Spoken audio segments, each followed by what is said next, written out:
بسم اللہ الرحمن الرحیم، السلام علیکم۔ کل کی ویڈیو میں نے عرض کیا تھا کہ بھارت کی ڈیموکریسی کے اوپر بہت سارے سوالات اٹھائے جا رہے ہیں، بہت سارے میرے بھارتی دوستوں نے اس کے اوپر تبصرہ بھی کیا، اور کچھ تبصرے تو انفیکٹ زیادہ غصے کی حالت میں بھی نظر آتے ہیں، اور وہ میں سمجھ بھی سکتا ہوں کہ جب اپنے ملک کے اوپر بات آ رہی ہو تو ایک نیشنلزم کا عنصر جو ہے اس میں نظر آتا ہے، لیکن اخلاقیات کو ملحوظ خاطر ضرور رکھا جائے۔ لیکن اس کے اندر بہت ہی زبردست قسم کے بھی کمنٹس آئے جس نے مجھے دوسرے انداز سے سوچنے پر بھی مجبور کیا، اور میں کوشش کروں گا کہ اگر بھارت سے کوئی اسکالر ملے تو اس کا انٹرویو کر لیا جائے اس حوالے سے۔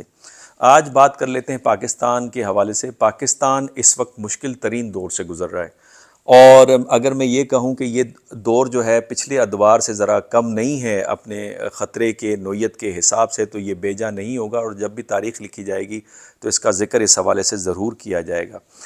پاکستان کے اندرونی طور پہ حالات ہیں وہ بھی دگرگوں ہیں۔ سیاست کے اندر اگر ہم دیکھتے ہیں تو اس میں ایک توازن ہمیں نظر نہیں آتا، اس کے اندر اسٹیبلٹی نظر نہیں آتی، اور اس کی بنیادی وجہ یہ ہے کہ عوام موجودہ حکومت کو لیجیٹیمیسی دینے کو تیار نہیں ہے۔ تو دوسری طرف پاکستان کے معاشی حالات وہ بھی دگرگوں ہیں، اور کہا یہ جا رہا ہے کہ جو یہ فسکل ایئر ہے جو کہ جولائی 2023 سے اپریل 2024 تک، اس میں $5.5 ٹریلین کمرشل بینکس سے حکومت نے قرضے لیے ہیں، جبکہ یہ قرضے پچھلے فسکل ایئر سے تقریباً ڈبل ہیں، اور اس وقت تقریباً $2.22 ٹریلین روپیز لیے گئے تھے۔ اور پھر پاکستان کی معاشی جو ترقی ہے اس میں اس کا بھی کوئی 1% سے لیس دین جو اس کی گروتھ ہے وہ نظر آ رہی ہے۔ اور پھر اگر بیرونی خطے کے سطح کے اوپر دیکھیں تو پاکستان ایک طرف افغانستان سے جس طرح کی دہشت گردی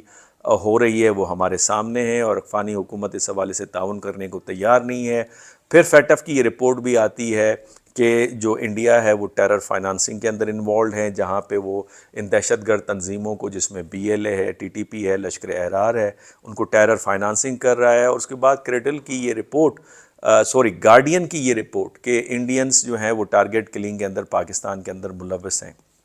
اب بین الاقوامی سطح کے اوپر سے بھی چیلنجز پاکستان کو پوز ہو رہے ہیں، اور جس کی مثال امریکہ کی موجودہ جو ایڈمنسٹریشن ہے اس کا 4 کمپنیوں کے اوپر پابندیاں عائد کرنی ہے، جس میں 3 چینی اور 1 بیلاروس کی ہے، اور یہ وہ کمپنیاں ہیں جو پاکستان کے میزائل پروگرام کے اندر پاکستان کو فیسیلیٹیٹ کرتے ہیں۔ اس کا مطلب یہ کہ پاکستان کا جو میزائل پروگرام ہے جو کہ کنونشنل ڈیٹرنس اور نیوکلیر ویپن کی ڈیلیوری کے حوالے سے انتہائی امپورٹنٹ ہے، جو پاکستان کے بیلسٹک میزائل کے ساتھ تعلق رکھتے ہیں، اس کو گزند پہنچنے کا خطرہ لاحق ہے۔ اس حوالے سے جو ہمارا دفتر خارجہ ہے اس نے کہا کہ بغیر شواہد کے اس طرح کی پابندیاں نامناسب ہیں، اور ہمارا ڈیفنس کا پروگرام بالکل واضح ہے، جبکہ جو امریکی دفتر خارجہ ہے اس کے نمائندے میتھیو ملر نے کہا کہ یہ پابندیاں برتاؤ کے اندر مثبت تبدیلیاں لانے کی طرف ایک پیش رفت ہے۔ اب اس ساری ڈیولپمنٹ کے 2-4 امپورٹنٹ پوائنٹس ہیں یا سوالات ہیں جو میں آپ کے سامنے رکھ دیتا ہوں، جس کی جوابات دینے کی کوشش کروں گا۔ پہلا یہ کہ اس کی ٹائمنگ بڑی امپورٹنٹ ہے، وہ کس طرح امپورٹنٹ بنتی ہے، اس میں امریکی مفادات کیا ہیں، اور اس میں پاکستان کا موقف کیا ہے، اور پاکستان کو اس حوالے سے کیا کرنا چاہیے۔ تو اس حوالے سے میں یہ کہوں گا کہ ٹائمنگ اس لیے امپورٹنٹ ہے کہ سعودی ڈیلیگیشن ابھی ہو کے گیا ہے، جس کے حوالے سے پاکستان کے اندر خوشیاں منائی جا رہی تھی کہ پاکستان کے اندر انویسٹمنٹ آ رہی ہے، لیکن ناقدین یہ بھی کہہ رہے تھے، جس میں کچھ پولیٹیکل پارٹیز بھی تھیں، جس میں ANP سر فہرست ہے، کہ یہ وزٹ جو ہے اس کو کرٹیکلی ہمیں دیکھنا چاہیے۔ کیا یہ وزٹ جو خطے کے اندر جو سیکیورٹی کی صورتحال ہے اس حوالے سے کوئی معاہدہ تو نہیں طے پا رہا، چونکہ سعودی ڈیفنس منسٹر نے بھی وزٹ پہ کیا تھا۔ اس کے ساتھ ساتھ ایرانی پریزیڈنٹ بھی تشریف لا رہے ہیں، اور ایران کو روکنا، اس کے اثر و رسوخ کو روکنا امریکن مفادات میں سے ایک اہم مفاد ہے۔ تو اس ٹائمنگ کے اوپر اس طرح کی پابندیاں، اور IMF سے ایک نوٹ کہ پاکستان کو اس لسٹ میں شامل کیا گیا ہے 6 ممالک کی جو کہ جنگ زدہ ممالک ہیں، جس کے اندر عراق، صومالیہ، شام، یمن اور سوڈان شامل ہیں، جس سے پاکستان کے اندر آنے والی فارن ڈائریکٹ انویسٹمنٹ جو ہے وہ اس سے متاثر ہوگی۔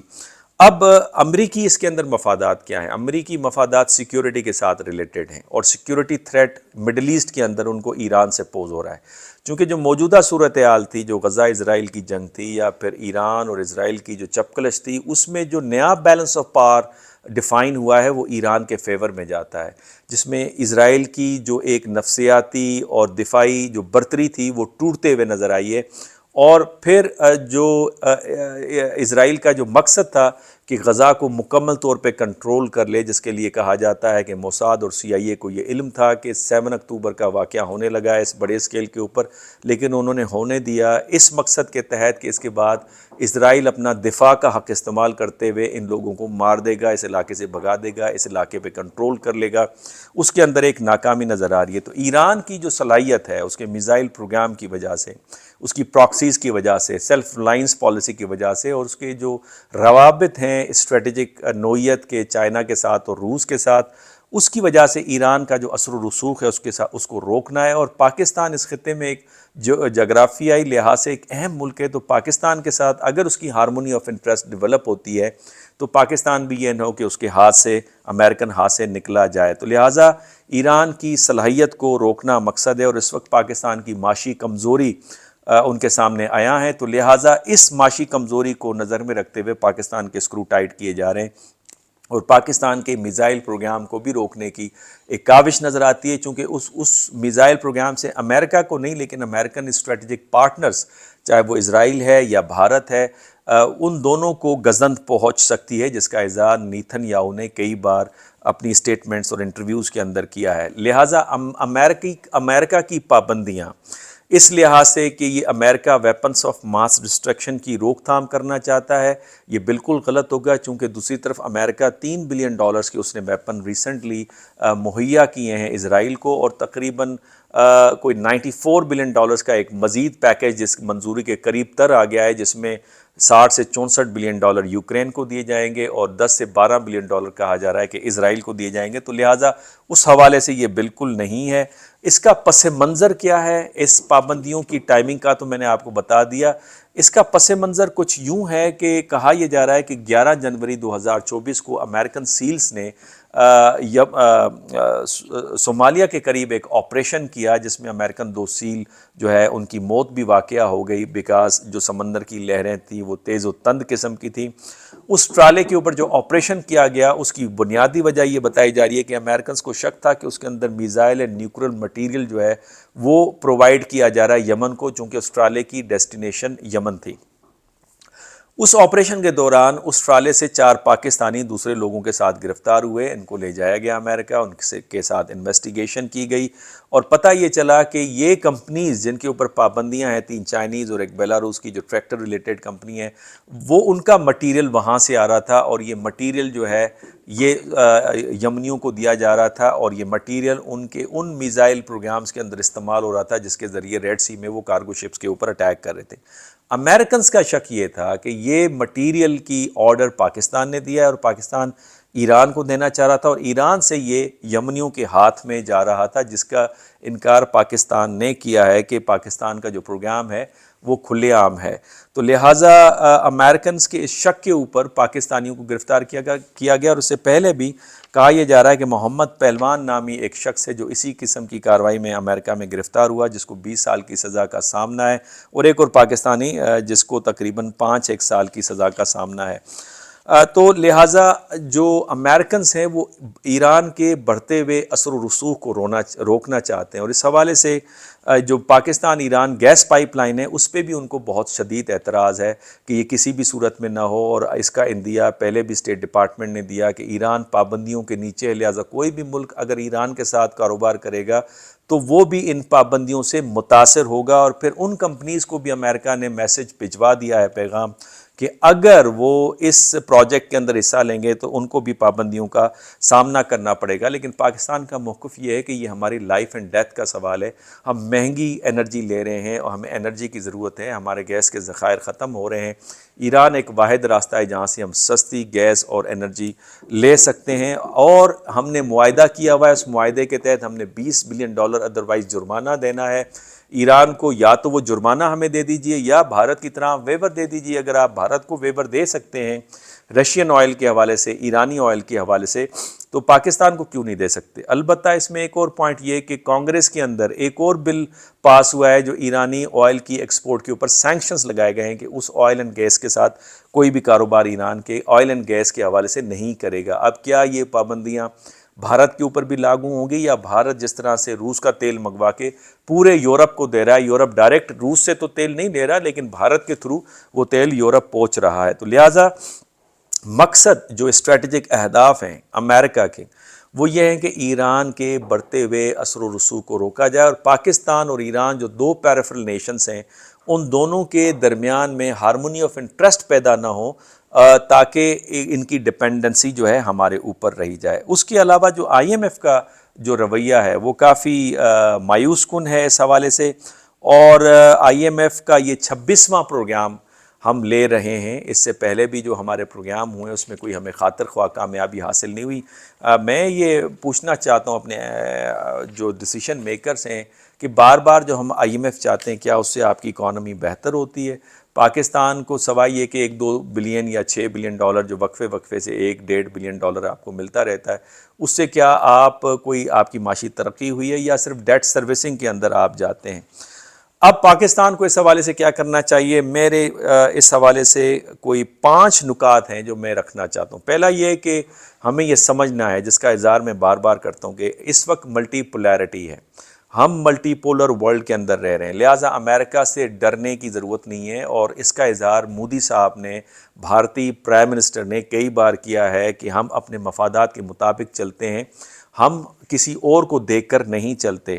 تو لہٰذا جو یوکرین میں امریکنز کے ساتھ ہوا ہے، جو اس وقت مشرق وسطیٰ کے اندر جو وار چل رہی ہے، اس میں جو امریکہ کی صلاحیت ہے، اس کی جو حیثیت ہے وہ عیاں ہو گئی، تو لہٰذا پہلی بات یہ کہ امریکہ سے ڈرنے کی ضرورت نہیں ہے۔ دوسری بات یہ کہ معاشی بدحالی جو ہے امریکہ کی، اس نے بھی امریکی صلاحیتوں کو بہت گزند پہنچایا ہے، ڈینٹ ڈالا ہے میجر قسم کا۔ آئی ایم ایف کی اس حوالے سے رپورٹ ہے کہ جو ڈیٹ ٹریجیکٹری ہے امریکہ کی وہ خطرناک حد تک چلی گئی ہے، اور ان کا یہ ماننا ہے کہ اس سے جو گلوبل فائنینشیل انسٹیبلٹی ہے وہ بھی متاثر ہو سکتی ہے۔ اب امریکہ جو لونز کی وجہ سے ڈیفالٹ ہونے کے ورج کے اوپر کھڑا ہے، اور کہا یہ جا رہا ہے کہ ہر 100 دن کے بعد امریکہ کے قرض میں $1 ٹریلین کا اضافہ ہو رہا ہے، اور قرضوں کی سود کی مد میں جو امریکہ دے رہا ہے وہ اس کے ڈیفنس بجٹ سے زیادہ ہے، یعنی سود کی مد میں $870 بلین امریکہ پے کر رہا ہے۔ یہ میں نہیں کہہ رہا، یہ آئی ایم ایف کہہ رہا ہے، اور تقریباً اس کا ڈیفنس بجٹ ہے $822 بلین۔ تو اس وقت تک امریکہ کے اوپر $35 ٹریلین کا قرضہ چڑھ چکا ہے۔ اگر آپ اس کو $24 ٹریلین کی اکانومی کے ساتھ دیکھیں تو یہ تقریباً 140-150% آف دا جی ڈی پی ہے، اور اگر یہ مانا جائے کہ امریکن اکانومی یا اس کی جی ڈی پی $28 ٹریلین کی ہے، تب بھی یہ تقریباً 123% of American G D P بنتا ہے۔ تو لہٰذا یہاں سے امریکہ کا اٹھنا اور اس کی جو صلاحیت ہے قدغنے لگانے کی دوسرے ممالک کے اوپر، وہ کم سے کم تر ہوتی چلی جا رہی ہے۔ تیسری بات یہ کہوں گا کہ ماضی میں امریکہ نے جن کے اوپر سینکشنز لگائے ہیں، اگر ان کی تاریخ کو آپ دیکھیں تو وہ اپنے قدموں کے اوپر کھڑے ہو گئے، انہوں نے ترقی کی ہے، وہ ان تنزلی کا شکار نہیں ہوئے ہیں، جب تک کہ امریکہ نے وہاں جا کے انٹروین نہیں کیا ہے ملیٹریلی، جس کے اندر نارتھ کوریا کو لے لیجئے، چائنا کے اوپر پابندیاں آئیں تو چائنا کی آپ دیکھیے سٹیٹس، روس کے اوپر پابندی تو روس کی اکانومی نے زیادہ بہتر پرفارم کیا ایشیا کی طرف دیکھنے کی وجہ سے، ایران کے اوپر پابندیاں عائد کی تو ایران سیلف ریلائنس پالیسی کے اوپر چلا، تو لہٰذا اس سے بھی گھبرانے کی آپ کو ضرورت نہیں ہے۔ چوتھا یہ کہ امریکہ کے ساتھ آپ کو ورکنگ ریلیشن شپ رکھنے کی تقدو اور کاوشیں اور امیدیں رکھنی چاہیے۔ امریکہ کے ساتھ آپ کی اسٹریٹجک پارٹنرشپ اب نہیں ہو سکتی، چونکہ امریکہ کی نئی پالیسی جس کو انڈو پیسفک پالیسی کہا جاتا ہے، اس پالیسی کے تحت انہوں نے چائنا کو کنٹین کرنا ہے، جو کہ اب چیلنجنگ نمبر 1 کنٹری ہے امریکہ کے لیے، جس کی اکانومی $19 ٹریلین کو کراس کر چکی ہے، جس کا اثر و رسوخ نہ فقط ایشیا میں بلکہ ویسٹ ایشیا اور افریقہ کے اندر اور یورپ کے اندر بھی بڑھتے ہوئے نظر آ رہا ہے۔ تو اس کو روکنا مقصد ہے امریکہ کا، تو لہٰذا اس مقصد کے تحت جو اس کے اسٹریٹجک پارٹنر ہیں اس میں ایک طرف انڈیا ہے اور مڈل ایسٹ کے اندر دوسری طرف آپ کو اسرائیل نظر آتا ہے۔ تو آپ یہ امیدیں وابستہ نہ کریں امریکہ سے کہ آپ کے ساتھ کوئی اسٹریٹجک پارٹنرشپ ہوگی، اور امریکہ کا اس طرح کے بیان پہ ڈھول بجانا آپ شروع کرتے ہیں کہ امریکہ پاکستان کی ترقی میں پاکستان کا پارٹنر ہے۔ اگر پارٹنر ہوتا ترقی کے اندر تو اس طرح کی قدغنیں نہیں لگاتا، اور پاکستان کی جو اس وقت معاشی صورتحال ہے اس میں Iran Pakistan gas pipeline کو کبھی بھی نہیں روکتا اگر وہ پاکستان کے معاشی ترقی اور پاکستانی عوام کے مفادات کو ملحوظ خاطر رکھتا، جس نے ہمیشہ امریکہ کو پسند کیا ہے۔ آخری بات یہ ہے کہ ہمارا جو ایلیٹ ہے